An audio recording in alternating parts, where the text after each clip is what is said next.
शुभ प्रभात।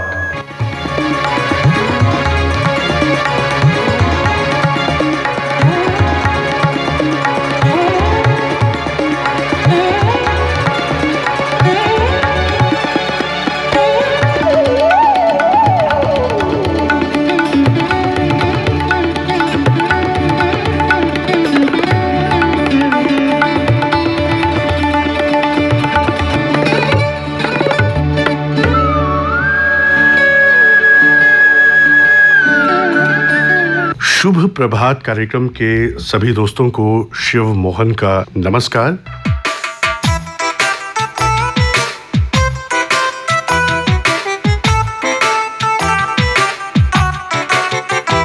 मेरा मुल्क मेरा देश मेरा ये वतन, शांति का उन्नति का प्यार का चमन।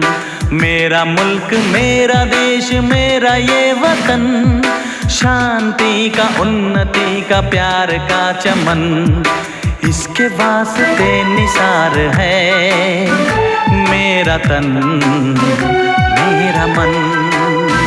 ऐ वतन ऐ वतन ऐ वतन, जाने मन जाने मन जाने मन। ऐ वतन ऐ वतन ऐ वतन, जाने मन जाने मन जाने मन। मेरा मुल्क मेरा देश मेरा ये वतन, शांति का उन्नति का प्यार का चमन। दोस्तों, भारत एक अमन पसंद देश है और हमेशा भारत ने यही चाहा है कि वो अपने साथ लगने वाले तमाम मुल्क जो हैं या विश्व भर में हमेशा जब भी बात की है शांति की बात की है। लेकिन शांति का मतलब ये नहीं है कि हम कमज़ोर हैं, हम कायर हैं। मगर देखने में ये आता है कि जो हमारे पड़ोसी मुल्क हैं अक्सर दुस्साहस करते रहते हैं और मुंह तोड़ जवाब भी उनको मिलता है, लेकिन फिर भी वो अपनी गतिविधियों से बाज नहीं आते हैं। मगर उनको भूलना नहीं चाहिए कि भारत देश वही देश है जिसने कई बार उनको धूल चटाई है। दोस्तों, 1971 का युद्ध जो है वो सभी को याद है और सभी को इस बात का अच्छी तरह से ज्ञान है कि किस तरह से हमने पाकिस्तान को धूल चटाई थी और लगभग 93,000 सैनिक उनके जो हैं उन्होंने आत्मसमर्पण किया था, सरेंडर किया था। 50 वर्ष जो हैं वो इस युद्ध को होने वाले हैं और इस सिलसिले में बहुत सारी जो आयोजन हैं वो किए जा रहे हैं। तो इसके बारे में जानने के लिए इस वक्त हमारे साथ फोन लाइंस पे हैं spokesperson defence lieutenant colonel Devendra Anand ji. Devendra Anand ji, स्वागत है आपका प्रोग्राम में। धन्यवाद जी। विजय दिवस हम मनाते हैं दिसंबर के महीने में ही 16 दिसंबर को, और जैसा कि इस बार 50 वर्ष जो हैं वो पूरे होने जा रहे हैं भारत पाक का जो ये युद्ध हुआ था। तो हम आपसे ये जानना चाहेंगे कि किस तरह की गतिविधियां इस वक्त चल रही हैं और क्या क्या आयोजन जो हैं वो आप कर रहे हैं। 1971 में भारतीय सेना की यादगार जीत को लगभग 50 साल पूरे हो चुके हैं, जिसे भारतीय सेना इस साल स्वर्णिम विजय वर्ष के तौर पर मना रही है। 1971 का जो युद्ध था वो सिर्फ 13 दिनों तक चलने वाला इतिहास का सबसे छोटा और प्रभावशाली युद्धों में से एक है। इस युद्ध की जो शुरुआत थी वो पाकिस्तान ने ऑपरेशन चंगेज खान से शुरू की थी, जिसमें उनकी पाकिस्तान की वायुसेना द्वारा 3 दिसंबर 1971 की शाम को भारतीय वायुसेना के एयरफोर्स और रडार प्रतिष्ठानों पर किए गए हमलों से शुरू किया था, जिसके कारण पाकिस्तान के साथ युद्ध की शुरुआत हुई और पूर्वी पाकिस्तान में बंगाली राष्ट्रवादी तत्वों के स्वतंत्रता संग्राम के पक्ष में भारत का प्रवेश हुआ जी। यह युद्ध 3 दिसंबर से लेकर 16 दिसंबर तक चला था और यह सिर्फ पूर्वी मोर्चे पर ही नहीं था बल्कि पश्चिमी मोर्चे पर भी भारतीय सेना के लिए एक चैलेंज था कि पाकिस्तान को भारतीय धरती में प्रवेश करने से रोकना था। बिल्कुल। तो ये युद्ध दोनों मोर्चों पर, पूर्वी मोर्चे और पश्चिमी मोर्चे दोनों पर चला था। भारतीय सेना के असीम पराक्रम के प्रदर्शन हेतु भारत ने पाकिस्तान पर शानदार जीत हासिल की, जिसकी सालगिरह हर वर्ष हर्षोल्लास के साथ मनाई जाती है।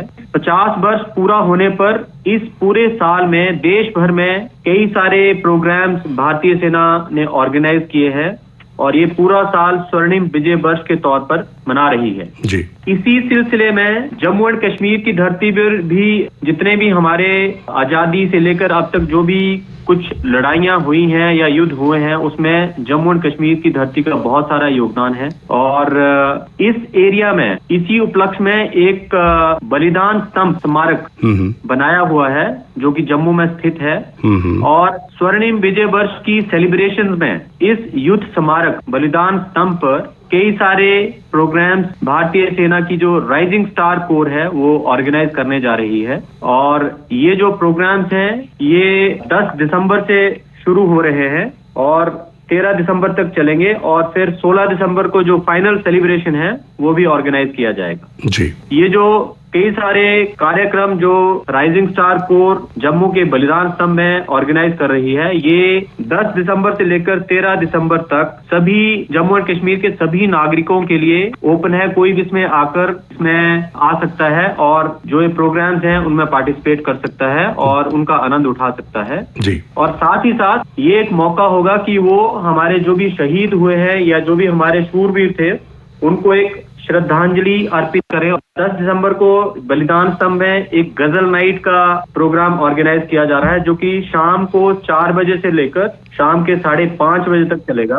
11 दिसंबर को एक म्यूजिकल नाइट ऑर्गेनाइज की जा रही है। टाइमिंग सेम जैसे 10 दिसंबर का टाइम है वैसे ही टाइमिंग शाम के 4 बजे से शुरू और 5:30 बजे तक चलेगा जी। 12 दिसंबर को एक बॉलीवुड नाइट का आयोजन किया जा रहा है जो कि शाम के 4 बजे से लेकर 5:30 बजे तक चलेगा।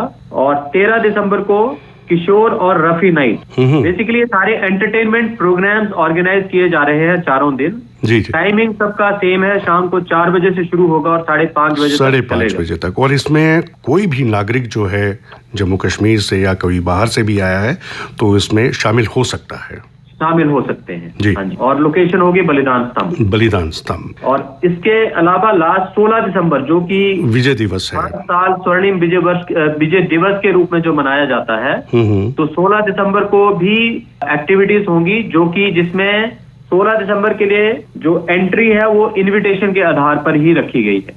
अच्छा। उस दिन सुबह शहीदों को श्रद्धा सुमन अर्पित किए जाएंगे जी, उनको याद किया जाएगा। और शाम को एक सिमिलर तरीके से जो पिछले 4 दिनों में जो प्रोग्राम चल रहे हैं इसी तरह के प्रोग्राम शाम को ऑर्गेनाइज किए जाएंगे जी। और ये सारे प्रोग्राम्स भारतीय सेना की जो राइजिंग स्टार कोर के टाइगर डिवीजन द्वारा ऑर्गेनाइज किए जा रहे हैं। और हमारी सभी जम्मू कश्मीर के सभी नागरिकों से गुजारिश है कि ये सबके लिए ओपन है, कोई भी इसमें आ सकता है, तो यहाँ आएं और प्रोग्राम का आनंद भी उठाएं और साथ ही साथ जो हमारे शूरवीर हैं उनको भी याद करें और उनको श्रद्धांजलि दें जी। देवेंद्र आनंद जी, जैसे कि आपने ये बात कही कि सभी लोग इसमें शामिल हो सकते हैं, ये तो एक बहुत ही खुशी की बात है और ऐसा होना भी चाहिए क्योंकि 50 वर्ष उस कार्य के लिए जिसमें हमने पाकिस्तान को जिस तरह से धूल चटाई और पूर्वी पाकिस्तान में बांग्लादेश एक नया देश उभर कर सामने आया और जुल्म सितम जो थे पाकिस्तान के उससे उनको आज़ाद करवाया। तो बहुत सारी, जैसा कि लोग एंटरटेन तो होंगे वहाँ पे, जैसे आपने एंटरटेनमेंट के प्रोग्राम रखे हैं, इसके अलावा क्या लोगों को इसके बारे में, हमारे युद्ध के बारे में, जिन लोगों को शायद उसके बारे में पूरी जानकारी ना हो, तो ऐसा भी कुछ है कि उनको ये बताया जाए कि भाई किस तरह से हमारे बहादुर सिपाहियों ने, किस तरह से हमारे शूरवीरों ने युद्ध किया और शौर्य का और साहस का जो परिचय उन्होंने दिया? देखिए, बलिदान स्तंभ में अगर जो लोग गए हैं उनके या जो लोग नहीं भी गए हैं उनकी मैं जानकारी के लिए बता दूं कि वहां पर जितने भी हमारे आज तक के युद्ध हुए हैं उनमें जिन जिन शूरवीरों ने अपने प्राणों की आहुति दी है और प्राणों का त्याग किया है सभी सिक्योरिटी फोर्सेस से जी, तो उनके इवन उनका विवरण वहां इतिहास को बेसिकली जनता को समझाने के लिए एक मुराल के तौर पर एक दीवार पर उनके नाम अंकित किए गए हैं और उनमें बेसिकली सारी डिटेल्स लिखी गई हैं कि ये लोग कौन कौन सी रेजिमेंट के थे और इन्होंने किस युद्ध में पार्टिसिपेट किया। तो ये काफी सारी ब्रीफिंग, अगर कोई नागरिक वहां आता है, अगर वो सिर्फ अगर वहां बलिदान स्तंभ पर अगर थोड़ा सा अगर घूमेगा तो उसको कई सारे तौर तरीकों से समझ आ जाएगा कि ये कैसे कैसे कितने सारे लोगों ने पार्टिसिपेट किया और किस तरह से उनका जो उनकी शूरवीरता है वो किस तरह से वहां अंकित की गई। इसके अलावा हमारी तरफ से प्रयास रहेगा कि हम एक छोटा सा डिस्क्रिप्शन सभी को दे दें कि जो भी वहां आएगा वो छोटा सा डिस्क्रिप्शन हम देंगे कि जिसमें उनको समझ आएगा कि इस जो 1971 की लड़ाई में कैसे शुरुआत हुई और क्या क्या हुआ बीच में और कैसे इसको अंजाम दिया गया, जो कि एक बहुत ही ऐतिहासिक विजय भारतीय सेना ने अर्जित की थी। तो इसके बारे में भरपूर जनता को बताया। जी हाँ, यानी कि जो लोग वहाँ पे जाएंगे वो अगर चाहें तो जो वहाँ पे लिखा हुआ है उनकी पूरी विवरण जो है वो दिया हुआ है वो वहाँ से भी हासिल कर सकते हैं और आपके जो वहाँ के लोग हैं वो भी उनको इसके बारे में बता सकते हैं। हाँ, इसका ध्यान रखा जाएगा, इसका हम बताएंगे जी। इसका हम कुछ डिस्क्रिप्शन सभी के सहूलियत के लिए डिस्क्रिप्शन दी जाएगी ताकि सबको क्लैरिटी हो जाए कि इसमें इस लड़ाई के दौरान हुआ क्या था। तो हमारी भी यही तमन्ना है कि हमारे जितने भी लोग हैं बढ़ चढ़कर समारोहों में भाग लें और भारतीय सैनिक जो हमेशा डटे रहते हैं, खड़े रहते हैं हम लोगों के लिए, उनकी शूरवीरता, उनके साहस को वहाँ पे देखें, उनको नमन करें। और हम आपको भी ये कहना चाहेंगे कि इस स्वर्णिम दिवस पर जो है जो कार्यक्रम आप कर रहे हैं, आपकी भी बहुत बहुत शुक्रिया इस बात के लिए और सराहना करते हैं हम, और आप सबको इसकी मुबारकबाद भी देते हैं। आपने हमारे श्रोताओं को इसके बारे में जानकारी दी, उसके लिए देवेंद्र आनंद जी आपका बेहद शुक्रिया। तो श्रोताओं, ये थे लेफ्टिनेंट कर्नल देवेंद्र आनंद, स्पोक्सपर्सन डिफेंस, जो कि हमें जानकारी दे रहे थे विजय दिवस के स्वर्णिम अवसर पर होने वाले कार्यक्रमों के बारे में।